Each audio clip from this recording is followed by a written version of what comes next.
Welcome to Feeling Asian, a podcast where two Asians talk about their feelings. I'm Yumi Mayer. And I'm Brian Park. And Back let's at go back at it. Yeah. Living I feel like this is so weird because like we've had this like uptick in exceptional guests, and now I can't rely on my joke that I'm just a loser with no friends with a stupid podcast. I have to be like, I have all these like amazing people on the podcast and I have to like honor them. And Oh, yeah, absolutely. Just lean into it, Youngmi. We're there. Yeah. We've made it. We're interviewing exceptional Asians every week, and every week I feel so nervous. And like back in the old days, I was like, who cares? It's like my friend who's a stand-up comedian. But now I'm like, I gotta be on my A game. So in that vein, we have an exceptional, wonderful guest this week for all of you listeners. Absolutely.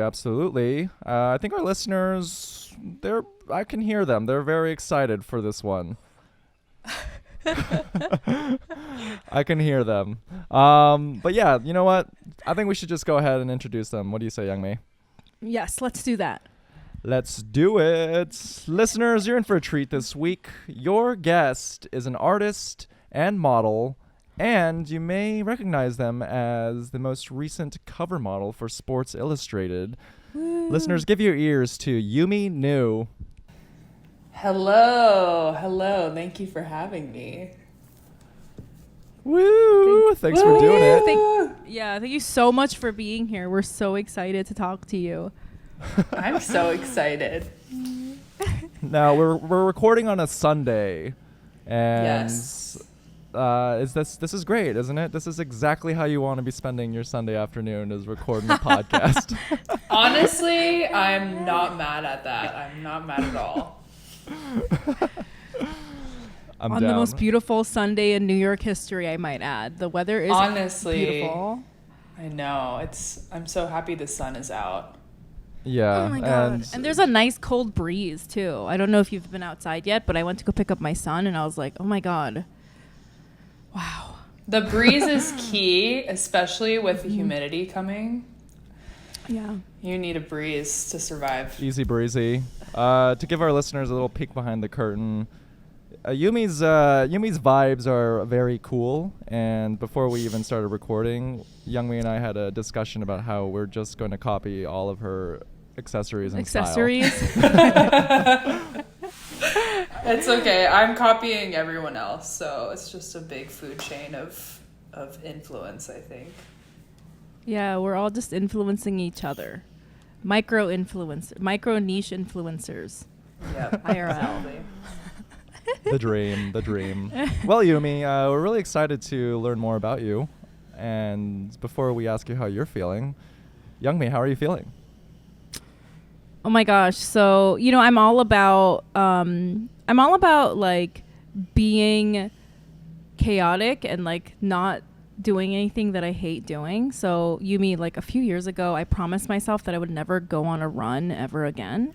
Because I was like, I fucking hate running so much. I don't care. I will do any other exercise like for my health or whatever. I promised myself, and it was like me like showing myself kindness. like I promise you that I will never put you through a run again. And yes, no suffering. Right? No suffering. Who cares? Why? Why run? Nobody likes running. I'm just kidding. I know people love running, but so in that vein, I feel like with the pandemic, because it was like so stressful, I think like my reaction to it was like anything that's like even like even minimally like annoying or like a little inconvenience, I just like won't fucking do it. I'll be like, I don't want to do that. I'm just gonna. I don't care. I'm just not gonna do it, right?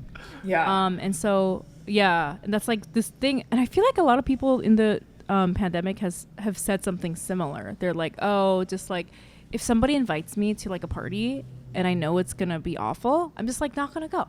Like, why go? I'm so over it. Right. So I've been living that life, just like doing whatever I want, And then I literally, part of the thing that I brought up, the running, is that I just don't really like working out, you know? And I know it like makes me feel better, but I'm just like, I just don't really like doing it. But so I stopped working out since literally March 2020. I've never gone to one single workout. I mean, for like a year or so, we couldn't because of obviously lockdown. Right. But I just never did it again because I was like, I don't like it, right? Yeah. But recently I've been super sore. Like my back always hurts and I feel crappy. So I was like, oh, maybe I'll try working out to feel better. So this week, for the first time in over 2 years, I started taking like a workout class. Okay, let's go. Thank you. And I regret to inform you, I feel so much better. Oh my god. No. Oh no, not that. Wow, it's as if the health They and were wellness, right. There's some truth to it, perhaps. They were right all along. It's like when I drink water and people are, and then I feel so great after drinking water. I'm like, no, that was it. That's what I needed. It's I like know. that kind Yo. of thing. Yeah. Yo, I'm looking forward to this new version of you this summer then, Youngmi. Are you going to start wearing a bunch of athleisure and talk about your Pilates classes incessantly? Well, I was already talking to Brian about my Pilates classes. But I have to say that this shift that happened in my brain feels very healthy, because like before I feel like I would guilt myself into exercise. Do you know what I mean? I'd be like, oh, I have to exercise because I have to torture myself because somebody else wants me to look this way or whatever. But now I'm just like, I'm just doing it to feel better. Right. Yeah. Right. I don't dread it. I just go because it's fun, and I don't push myself too hard. Like if I'm tired, I'm not gonna go. You know? Yeah. I think that's a good great. relationship with exercise. I feel like I've gotten there too, instead of feeling like I'm forced into it by society and just like resenting everyone for it. So now I'm like, yeah, I'm walking because I want to appreciate my legs and movement and feel good and treat my body, instead of like, you know, I have to work out to be skinny and shredded and Yep. yeah. It's such a difference, I have to say. For sure. Because I just go, yeah, it's like, I don't even know what to compare it to. I guess it's like when you were a kid, like doing piano class, right? Because like your mom wants you to do piano or something like that.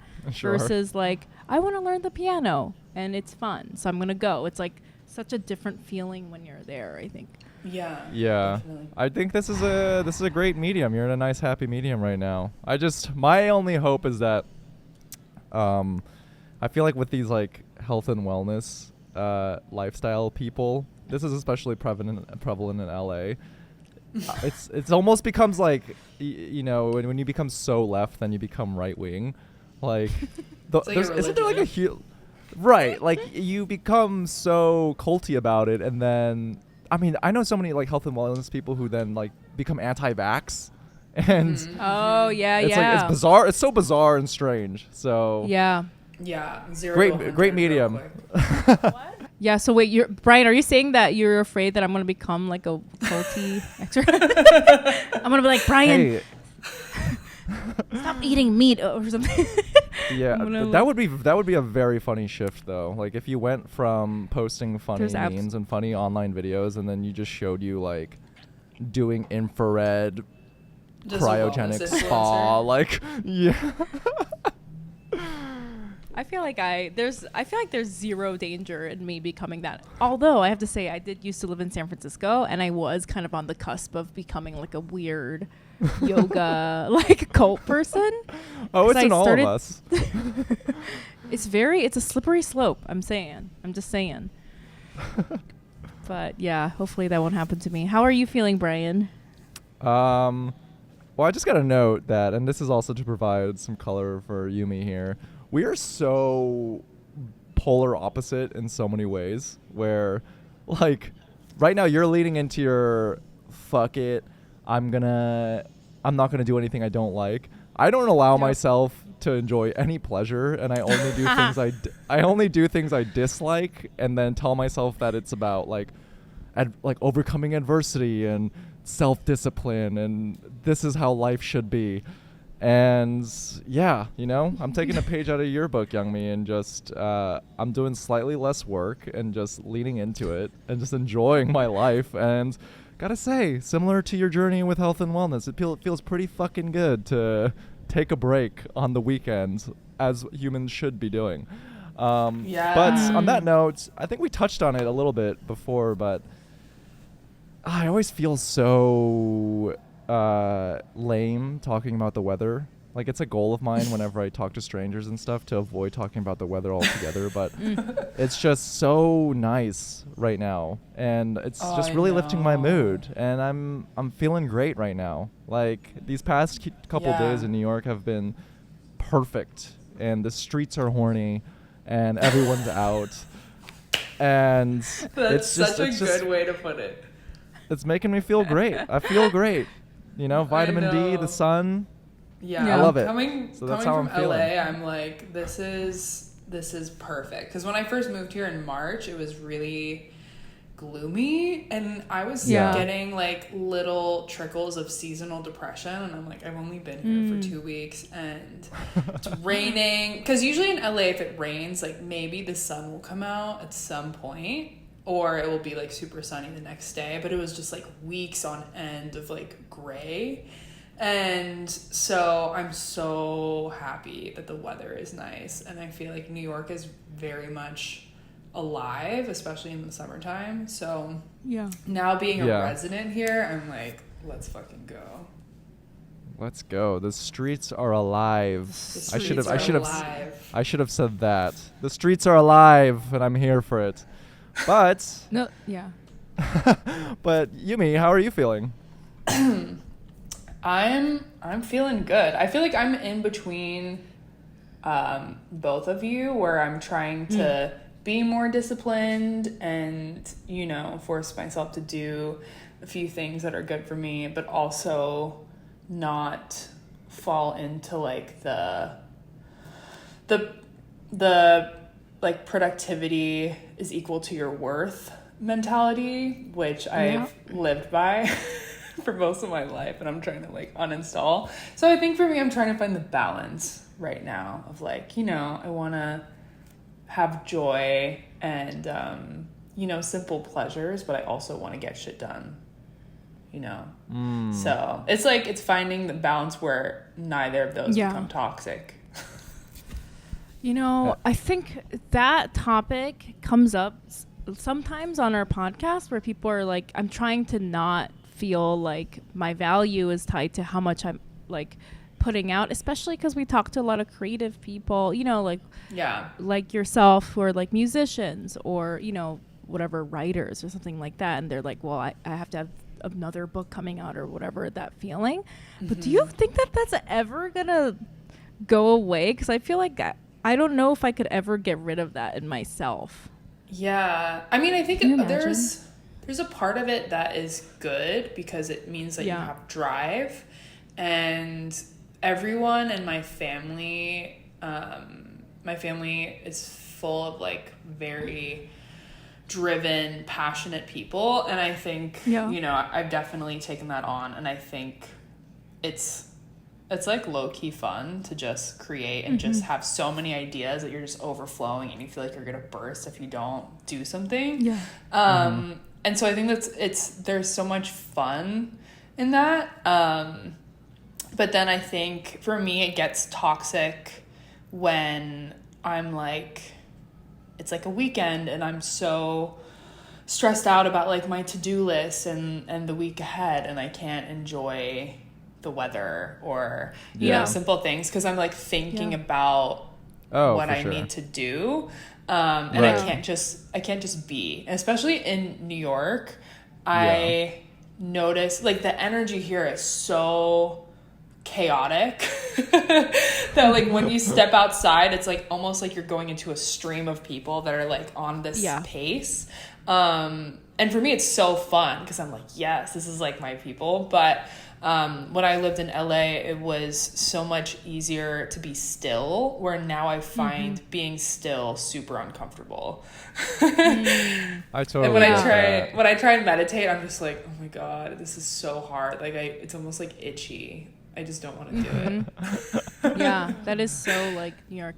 I was like kind of thinking, what if I could, I'm just like me personally, what if I could like move it into this place in my brain, like how I rediscovered exercise, like where it's like not something that's like killing me to get done, but what if it's like, oh, I'm gonna do it, and it's like flowing naturally, and there is no shitty negative feeling if I don't do it or I don't do it enough.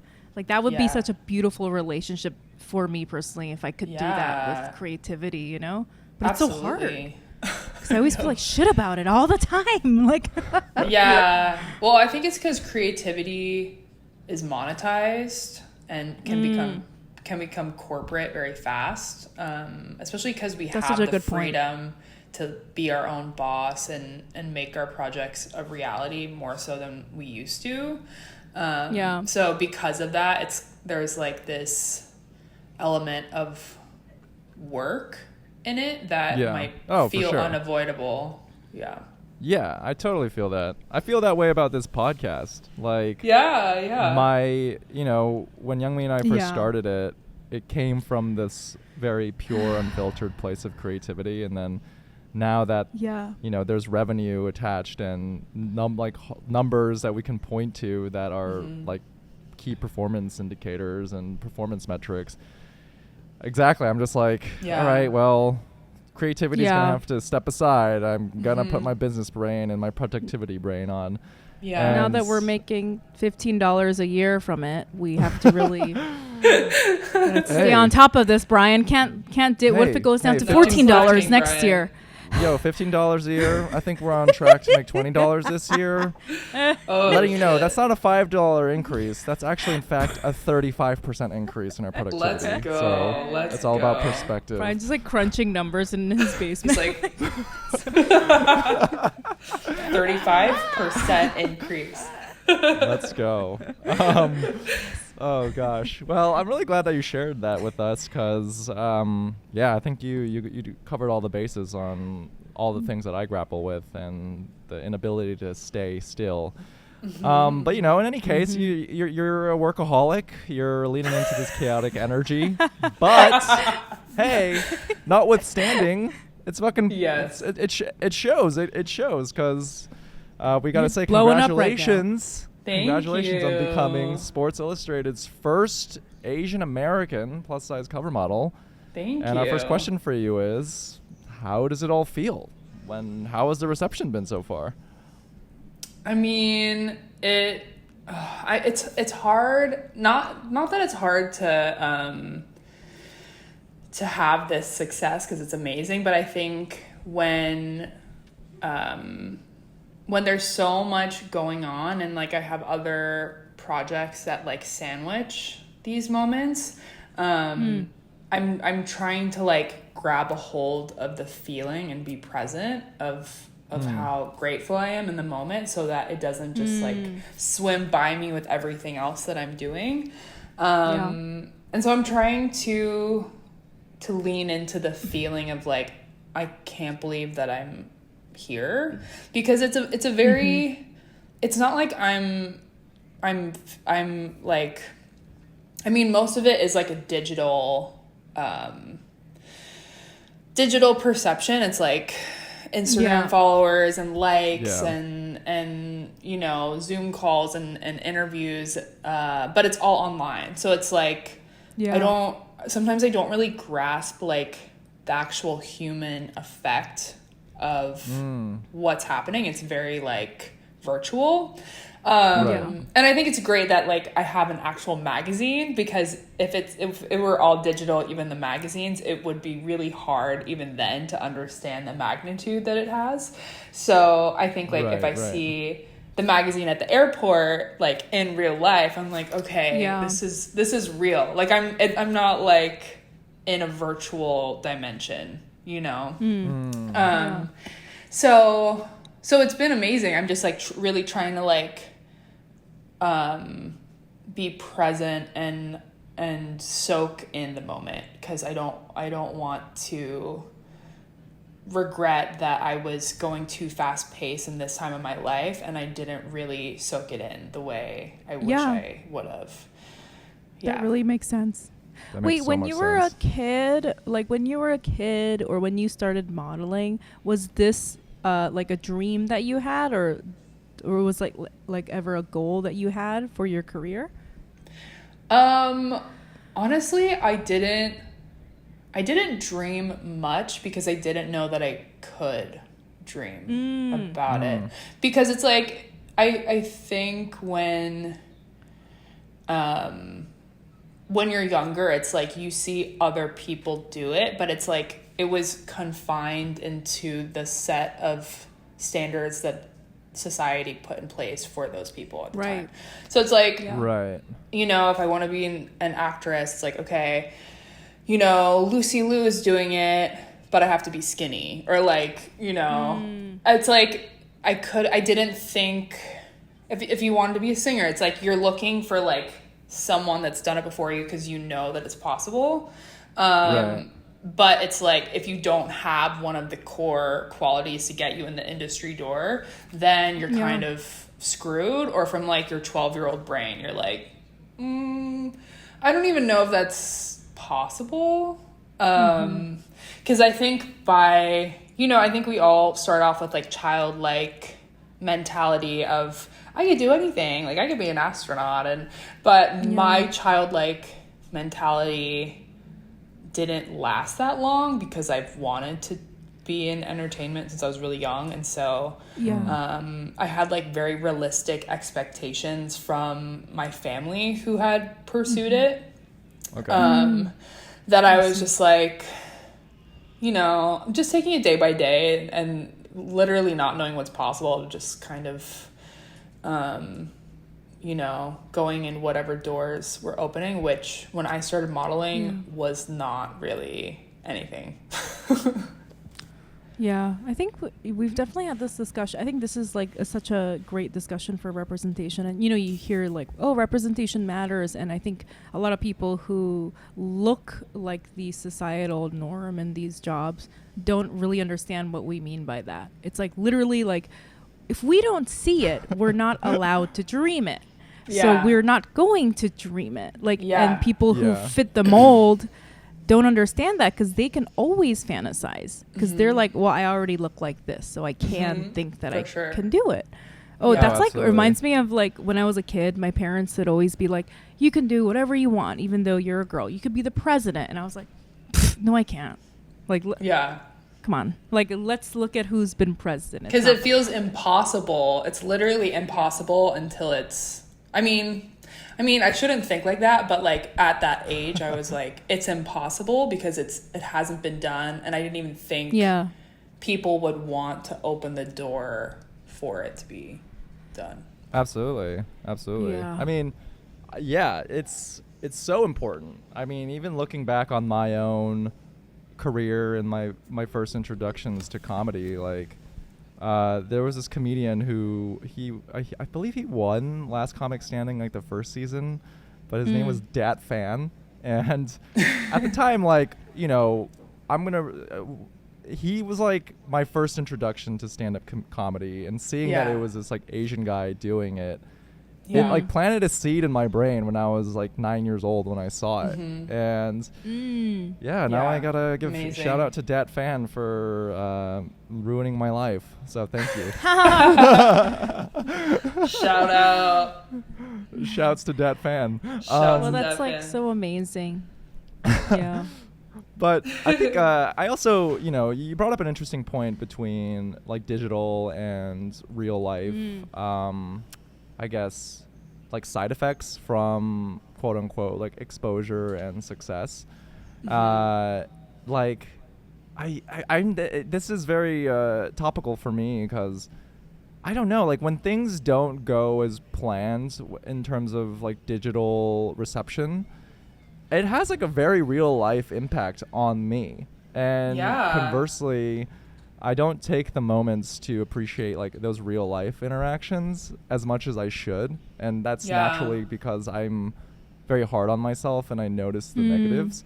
And I think it is important to point out that, you know, seeing this like a physical copy of the magazine is, it's so much more valuable than like likes and, you know, chatter that you see online. That's, I mean, have you noticed like an uptick in like day-to-day interactions that happen in real life where people might be like, hey, Yumi, like I love your work, like it's so great? Because I'm sure that must feel very nice too. No, it is. It's nice. I mean, it happened to me at a restaurant like a week ago. Like someone was like, oh my God, are you Yumi? And I was like, yeah. I was just like, you know who I am? Like, because again, it's like not much has changed for me in the sense that like I don't feel like that many more people know about me, even if they do. Sure. Because it's not like I'm not saying I want this, but it's not like I'm walking out of my house and being swarmed with people, you know? So it's especially in New York and LA too, like everybody is somebody, everyone has a famous family member or is an artist or has followers or is an influencer. And like, so in my brain, I'm like success is cool, but like everyone is successful in a way now. And everyone has a voice, and everyone, that's the beauty of like social media, is that people who are incredibly talented can use their own platform to be successful now. Like we don't have to use necessarily people in power always, or like wait for them to choose us. So I think for me, when people say I'm successful, I'm like, thank you. And like, I feel successful in my own way because I enjoy what I'm doing. But as opposed to like the outside perspective, I'm so detached and disconnected that I am surprised when someone knows who I am now. Right. Yeah. I totally know what you mean. Yeah. Yeah. I like, I completely understand what you mean. And it does seem like that's how it feels living in New York too. I'm like, every single person here, I feel like walking down the street is like some sort of person. That detachment is so real. And you know, the longer that I've been in doing this line of work and been in this industry where so much of our work is digital facing, I romanticize jobs like doctor or like carpenter, where there's like almost a zero digital aspect, and you're dealing with real people, and you observe firsthand like the impact your work is doing. Yeah, for sure. I mean, if you're like even like a housekeeper, it's like you see the dirt and grime go away. It's like you're like working on something, whereas like sometimes I feel like I'm by myself doing everything, and I know that I'm making an impact, even if it's just for myself, being representation that I needed. And you know, I feel like the one-on-one DMs I have with people that are inspired by me, I feel like that's the most tangible thing that I have. But other than that, it's hard to understand the magnitude beyond myself. Like I know, like I'm doing it for people that look like me and that needed this representation, but I don't know who those people are, and I don't know how many of them there are, and I don't know. So for me, I'm just like, well, I hope this helps you. And I'm just like, I don't know. You know, I'm doing it for them, but I'm just like, I don't know what the amount is. And I think I don't even really think about it or try and like gauge that magnitude, because it could get stressful or like weird for me. So I think like being detached at a certain point is helpful, because I'm, you know, it's probably easier than to understand. It's like this, Yeah, the numbers on social media are very scary because they're huge numbers. And yeah, I think it is helpful for people, especially, you know, people like you who have huge followings, to be like sort of blank that out, even to the extent that you're doing it so much that when somebody recognizes you in public, you're like, oh, you know who I am? It's like you have like a million followers. It's like, you know, it's like there's like millions of followers and stuff. So like, it's very interesting, but it is so overwhelming that it makes sense that that's something you would need to do to continue working, right? Yeah. But yeah, I want to shift gears here a little bit, and you know, we've had conversations on this podcast before where it feels like you know, Asian culture can be quite strict with its beauty standards. Yeah. And we're wondering, how did your Asian identity affect your idea of beauty growing up? Ooh, woof. Oof. It's actually strange because I suppressed any Asian identity until not recently, but like, you know, in the past 5 years, because I grew up in Maryland for like middle school, elementary school, and then I moved to Orange County, California for high school. And so, and also like society when I was in elementary school, high school, whatever, like that time of me growing up, it was like, it wasn't cool to be anything but white.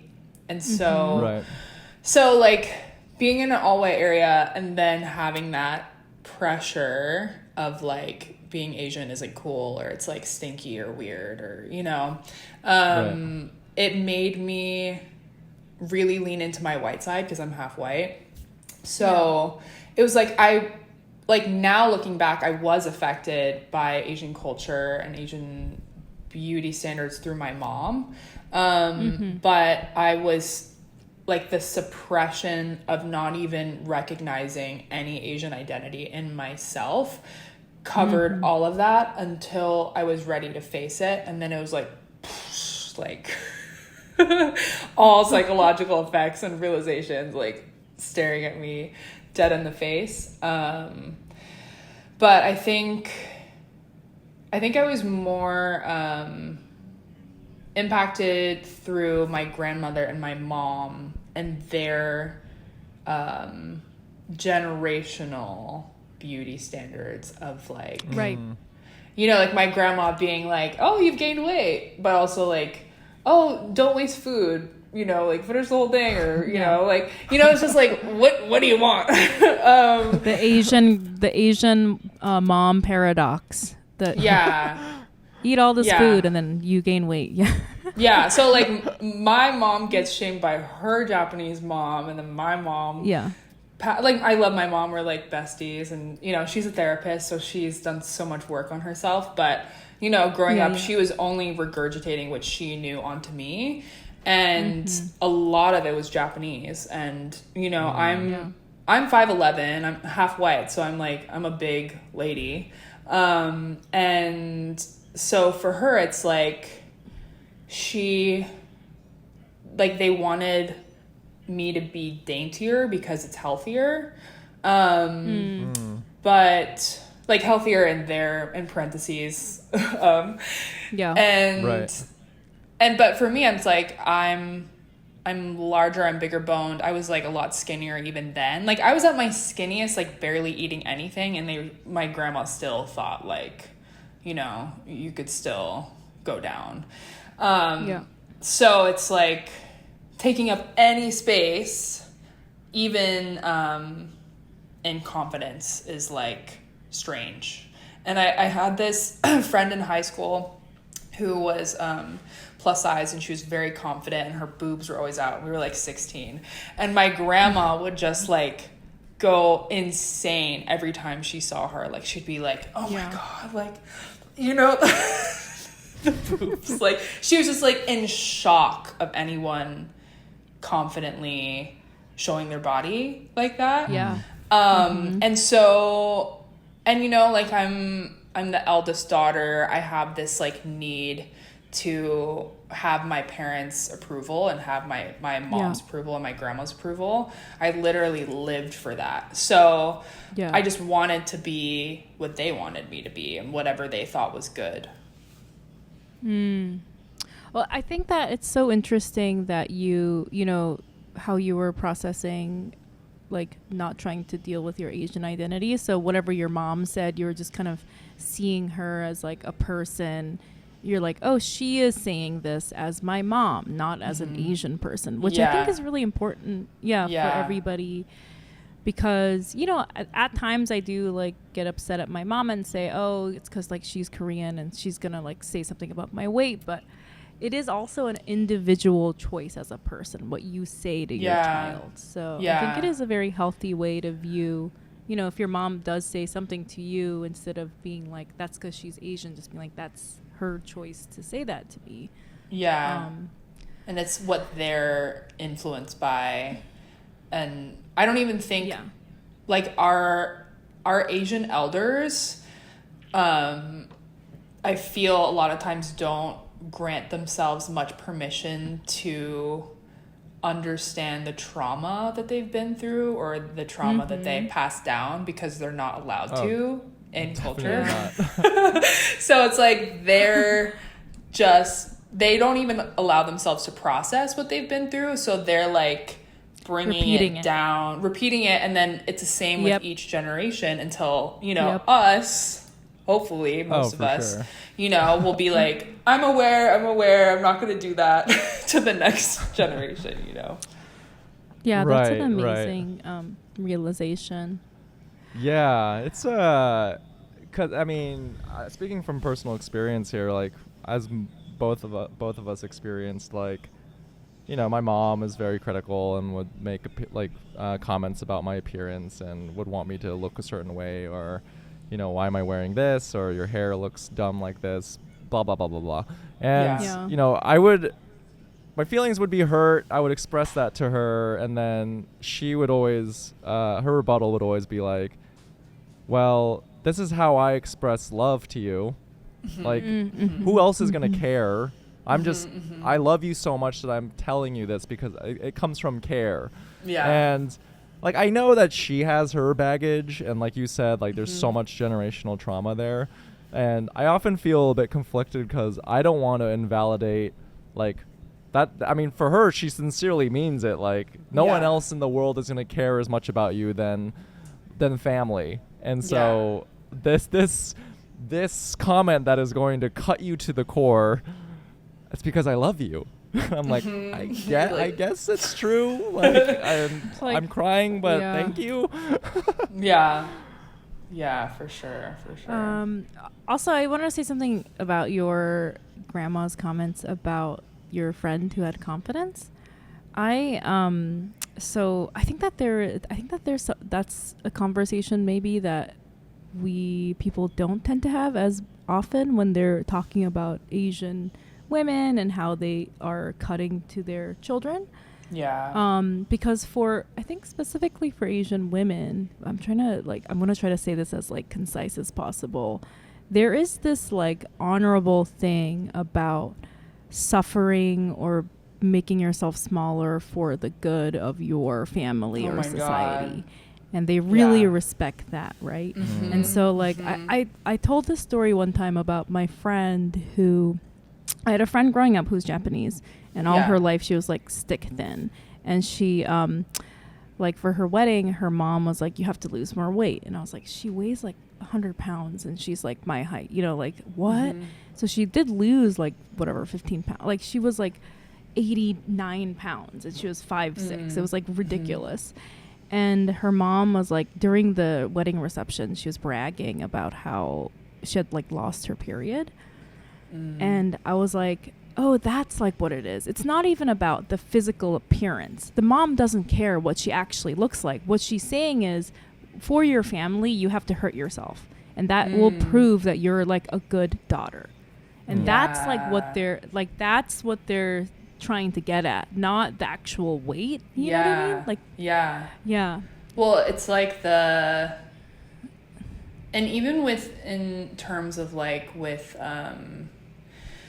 I mean, I think it's like also being selfless. It's like the culture praises selflessness, that like any culture, even American culture, where it's like you like self-care can be selfish, or like taking a day off to take care of yourself is not a concept, because it's like if you think about yourself in any way, even in a positive way, it's like, what are you doing? That's terrible. What are you doing? There's a shame. There's a shame around it. You should be ashamed. Yeah. You should be ashamed like, that you take care of or you think of yourself, you know? And it's like, it would trickle down even into, because again, like I'm getting my mom's first generation American. So like I'm getting my Japanese culture through my grandma, through my mom down to me. Even when I wasn't even thinking about being Asian, it was like the behavior I was acting, and psychologically I was very Japanese just by like the way that I acted with other people. Like if I'd go to a friend's house and they're like, do you want food? Are you hungry? Are you thirsty? And I'd be like, even if I was starving, I'd be like, no, I'm okay. Because it's like, I don't want to burden, I don't want to burden anyone. And I was like, and my other friends would be like, I know you want a water, just like ask for a water. Or I would like ask someone, like the passiveness of like, I don't want to take up too much space. I don't want to burden you in any way. It was like my white friends would never, they'd just be like, dude, just like, if you want something, get it. And I'm like, I can't, like, it just, it was so painful because I could hear my mom or like my grandma in the back of my head be like, don't do that, like don't. But it is like such a hard way to live. Cause like, you're like going back to your friend thing again, like, cause sorry, I feel like I went a little off topic, but like that's fine to take up space. That's fine to like be confident in your appearance. And it's like, why is that bad? But I can also see like what you were saying about the trauma, like people not processing their trauma and then putting it off on somebody else. Is like, I think that comes from a place of not letting herself take up space. And then she sees someone else doing it and then she like kind of resents it, right? Yeah. It's like, why are you doing that? Like that? Yeah. There's so much truth to all of this. I mean, the selflessness is something that really resonated with me because it's annoying to a fault where I won't like communicate my needs to like, my girlfriend or like to my personal friends, where so much of that could be avoided if I was just like spoke about how I really felt, as opposed to being polite and being selfless and being considerate. And it's just like, dude, like, let's just get you food. Like, you're not fun to be around because I can tell that you're fucking angry, like hangry right now. It's but like I will etiquette offer. Battle. I'm gonna offer a counterpoint. I think a lot of these Americans out here, they should learn how to be more selfless instead of taking up all this fucking space. No, for sure. Balance. I think there's definitely beauty in the act of selflessness, and I think a couple people could take a page out of that book. But I think like it stopped me from really sticking up for myself, even in the modeling industry, when I really should have, because I didn't want to rock the boat. And it's like recent too. It's like in the past year, I'm like, like I should have said something when it really hurt me, but like I can't because like I don't want to be a burden. I don't want to make anyone uncomfortable. It's like, and so I'm trying to get better at it. But again, these are like installed things from childhood that are like second nature at this point. Yeah. It's hard. Sorry. So that's my son. Period. There's a new role underneath. Sorry. No, you're good. Yo, I'm down. No, I battle with that all the time. It's like the other day I was like, I don't know where I was, but I was like, I have to go pee, but I didn't because I didn't want to like be annoying to this person that I was having a coffee with, and I was like, why didn't I just go pee? And now I have to pee so bad, like I don't know why. It's like suppression of what we actually need for ourselves. It's so bad. Yeah, it is hard. Totally. Well, you know, this naturally ties into our next question. You know, you've mentioned before, and you just touched on it now, how it feels like you're constantly going through this inner tug of war, to be like a mixed Asian woman who is also modeling, but who is also plus sized. And Yeah. you know, you said that it's an ongoing process, but you know, what has helped you sort of radicalize you to becoming a person who can love every part of who they are? Yeah. I think like my body confidence journey and like my journey to really accept my Asianness kind of went hand in hand, because I was just overall really exhausted and hating myself, or like waiting till I could be whatever everyone else wanted me to be attractive or worthy or whatever. And I think like I really realized that I put all my value into what society said was valuable. And a part of it is because there's no representation of people that look like me. So I was like, if people don't want to see it, or if like they're not projecting it as like an image of beauty, then like, why would I want to be this way? Because unfortunately we put so much value and weight in the media, because that's usually typically what defines culture or what's popular or trendy. And I think it got to this place where I was at the beach in Hawaii, and I'm like, am I going to not go in the ocean because I'm insecure about how I look? Like, am I going to be 80 years old and remember all these moments in my life where I didn't properly enjoy this life to the fullest potential because I was waiting to be skinnier or more white or whatever it is at the time? So I think it really is as simple as like, I was just tired. And I realized like how short life is, and like what a gift it is, and really like the purpose of our life is to enjoy this life at the end of the day. And you know, we're all navigating our own ways to find that, and like what feels good for us. And I think it was key for me to start enjoying my life to the fullest, by not waiting to enjoy it until I was smaller. Which I used to be like, I'll wear this outfit that I really want to wear when I lose 50 pounds, or like, you know, I'll go on this vacation when I'm skinnier so I could take better photos, or like, you know, I'll go on what before I had a boyfriend, like I'll go on dating apps when I'm, you know, it's like when I'm this, when I'm that, instead of like I am fine now. And I was just always chasing that, like when I'm this, I'll do this, when I'm this, I'll do this, instead of actually doing what I wanted as I am. And I just got tired of waiting, because I'm like, I don't know if I'll ever be this, or if I actually want to be this, and it's just like what I think other people want me to be. And, you know, we're human. We might always struggle with a little bit of whatever is popular at that time, and like comparing ourselves to that. But I think I'm at this place now where I'm like, I really just want to enjoy my life. That's so profound. Wow. Yeah. Thanks. That's I amazing. really love that.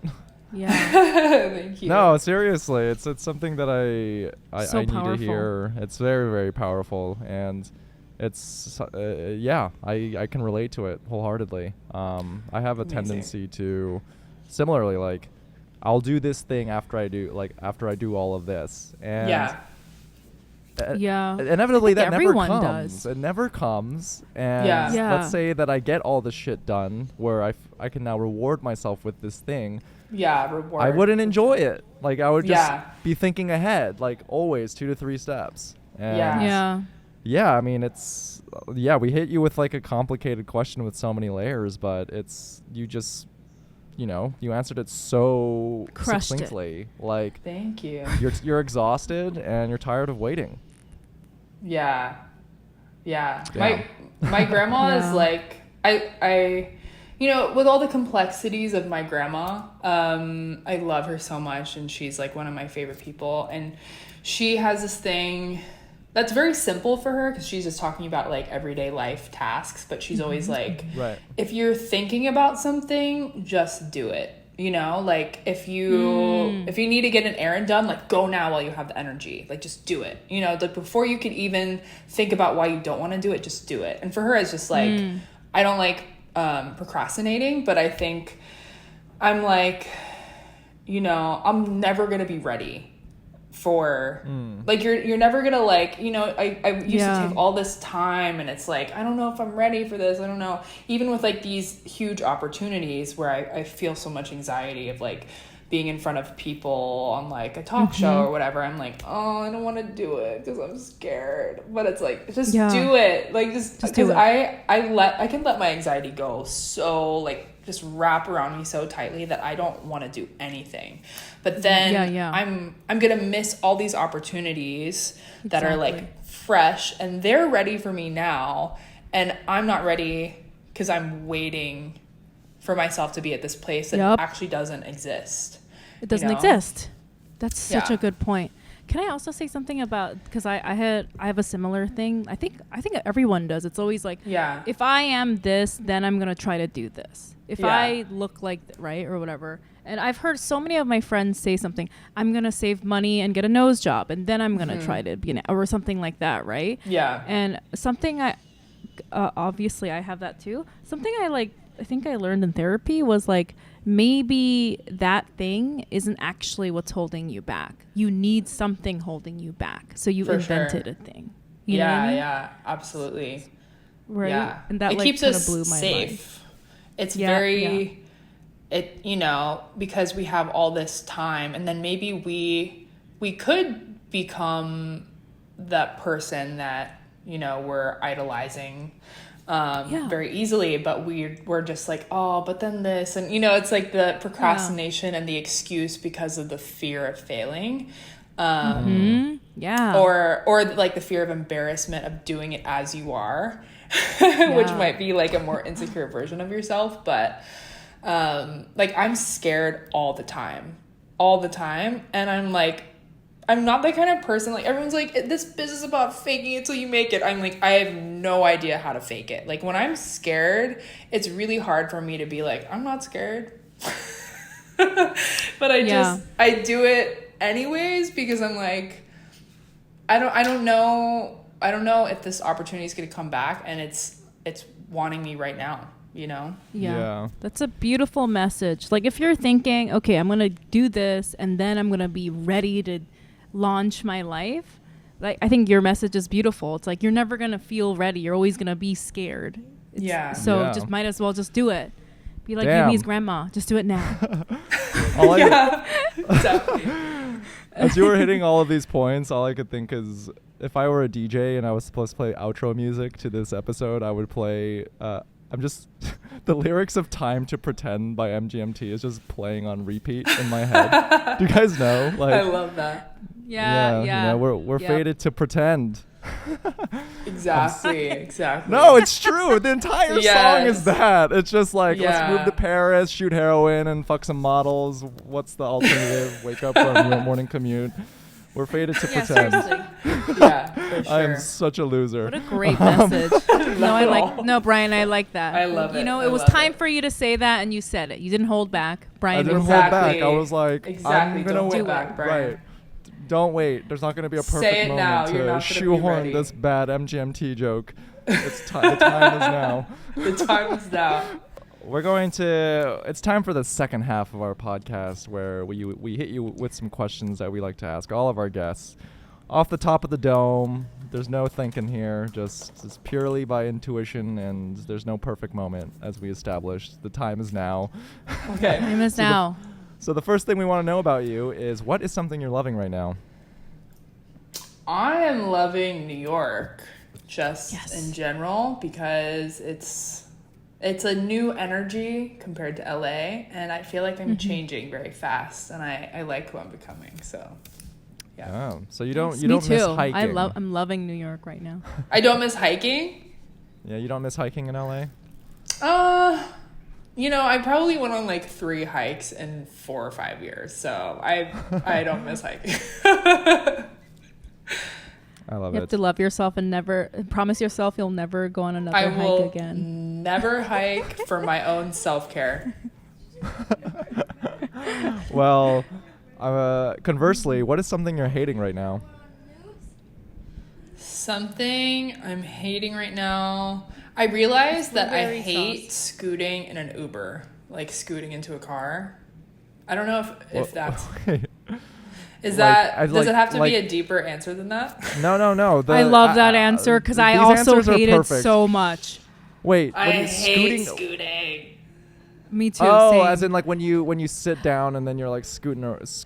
Yeah, like if you're getting in an Uber and you're entering from one side and your friend, like you're the first person and you have to scoot for them, like, oh my God, I hate it so much. So I'll just go around. I always go around because I'm like, if I scoot, especially if it's hot and sweaty outside, don't make me scoot. Don't make me scoot. Okay, I'm so glad you brought this up because my ex-husband would be gentlemanly. I'm doing air quotes and let me go in the car first all So the you time. have He to would open the scoot. door for me, and every single time the scooting drove me insane. So I would be like, just go in, just go. Yeah, I you got go in in fights with him first. about it. For Yeah. sure. I love it. This is the big reveal. This is the hack. See, this is what I love about being a man and all the benefits that come with it. I do that with my girlfriend. I always let her in first because it's quote unquote chivalrous more. and gentlemanly. No. But the No truth more. is, I don't like fucking scooting. You're actually burdening her by making her scoot. So It's just keep that crazy in mind, making. Brian. Yeah. The real thing to do, open the door, let her in, go around the other side, risk your Period. life. Absolutely. Wow, finally speaking the cold hard facts. No more scooting in 2022. That's the headline. Worst. I'm so glad you said that. Love it. I'm getting angry thinking about it right now. I know. Yo, and also, this is inspiring me. If we're on the subject of Uber, you know how they have that option on the thing where they're like, if you click this button if you don't want the Uber person to talk to you, like if you want a conversation-free Uber ride. I never click that, even though I want to click it all the time because I want to be selfless. And You don't want to be rude. Fuck it. I'm gonna click that shit. Click every it. time, Life don't I? is too short. Life is too short. Yeah. Stop I'm not your trying to have suffering. small talk. All right. I already Oh my I God. scooted into this Uber. I'm not down to do small talk. You're just living with everyday small talk suffering because of Asianness. Well, wait, were you gonna say something, Young Mi? I was like, what if the driver also didn't want to talk, but then they saw that you didn't click the button? So it's like, oh God, we got to talk her. We got to talk her in here. That's so funny. Oh my God. It's like the driver's also Asian. So you're both just Asian people forcing yourselves to have a conversation. You're like, did you catch the game? Oh my How's- God, that's Has amazing. it been busy tonight? That's literally, you should do comedy around that because that could be so good. Oh my God.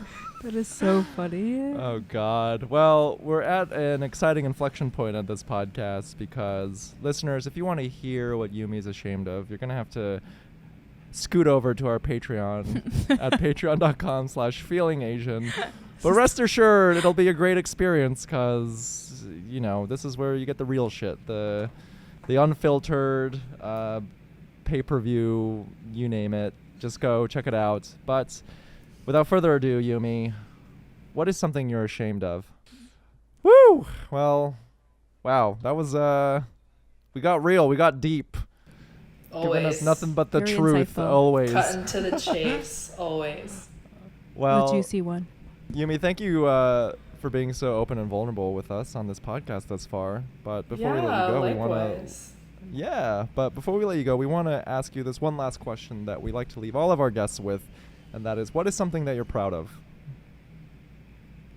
I think I'm proud of my growth. I've grown so much and so fast in the past few years that I'm just excited to age even because, as time goes on, I just feel more and more grounded in myself and I trust myself more. And I'm just like, I think I'm proud of who I am now.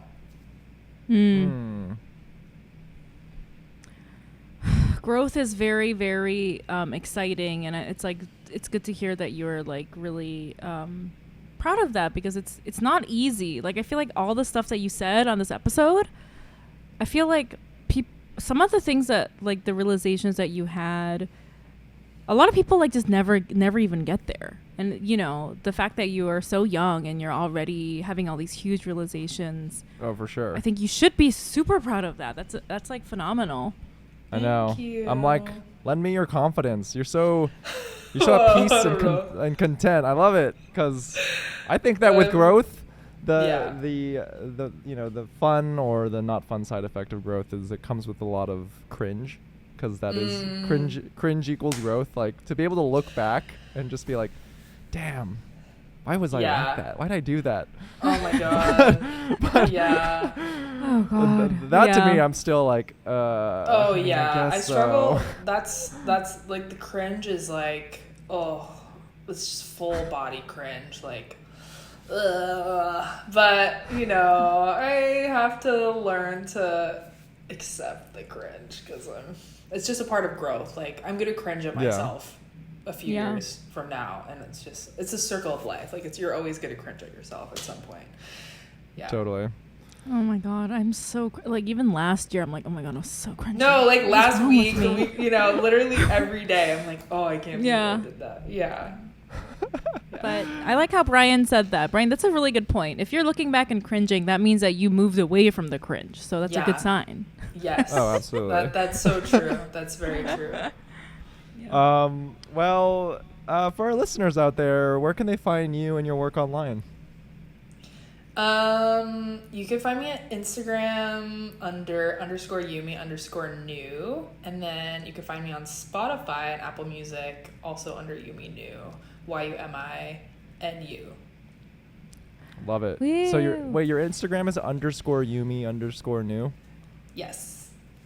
Who is the OG Yumi Nu? Who's Yumi _Nu? No. Well, if I put it, even if I had it with Someone stole no it. spaces or anything, it would look like a full like Yumi Nu or like Yumi Nu. Right. You know, like it would look like one name, so I needed some separation anyways, but I don't know, I never looked into that. Yeah. I love listening to interviews with like artists who have like a detail in there, because it's always like, yeah, it's just There's a some story random why. dude. Yeah, there's like a random dude who's like a podiatrist, and they just won't give up the account. Oh my god. Yeah, story of my life. Love it. So listeners, you heard her. _Yumi _Nu on Instagram. Go check out her music on Spotify and Apple Music. Young Me, where can our listeners find you online? Oh god, YM Mayor or Young Me Mayor on TikTok. How about you, Brian? You guys can find me online at It's Brian Park, and be sure to follow our podcast online at Feeling Asian Podcasts. We're on all the social media platforms, cringingly. But in any case, I think that's it. Thank you again for such a wonderful conversation, Yumi. And Thank you. listeners, Thank you. if you made it this far, we'll see you here next week. Bye, everyone. Bye. Thank you. Bye.